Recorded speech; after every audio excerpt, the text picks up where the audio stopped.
नतीज तलबा, आज हमने साइटोस्केलेटन पढ़ना है। साइटो का मतलब सेल होता है और स्केलेटन का मतलब फ्रेमवर्क या ढांचा, जो सेल के अंदर ढांचा होता है। जैसे हमारे अंदर हड्डियों का एक फ्रेमवर्क है, इसी तरह सेल के अंदर भी उसका अपना एक फ्रेमवर्क, एक ढांचा मौजूद होता है जो सेल को मजबूती देता है, फॉर्म रखता है, सेल की शक्ल बरकरार रखता है और सेल को सहारा देता है। ये काम है साइटोस्केलेटन का। जैसे हमारे स्केलेटन का काम है मजबूती, सपोर्ट, सहारा, तो इसी तरह साइटोस्केलेटन का सेल के साइटो का मतलब होता है सेल, साइटोलॉजी जैसे आपने पढ़ा था, स्टडी ऑफ सेल। साइटो का मतलब सेल होता है। तो साइटोस्केलेटन के तीन मेजर कंपोनेंट्स हैं, माइक्रोट्यूब्यूल्स, माइक्रोफिलामेंट्स और इंटरमीडिएट फिलामेंट।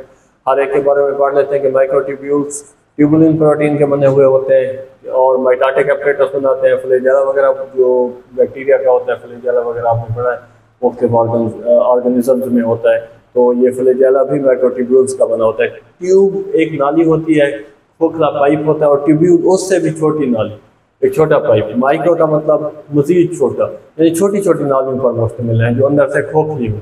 नेक्स्ट है माइक्रोफिलामेंट्स, एक्टिन प्रोटीन के बने होते हैं, और ये जो फिलामेंट्स होते हैं ये धागे होते हैं। ये ट्यूब्स नहीं होते, अंदर से खोखले नहीं होते, ये फिलामेंट्स धागे की तरह से होते हैं जो अंदर से क्लोज होते हैं।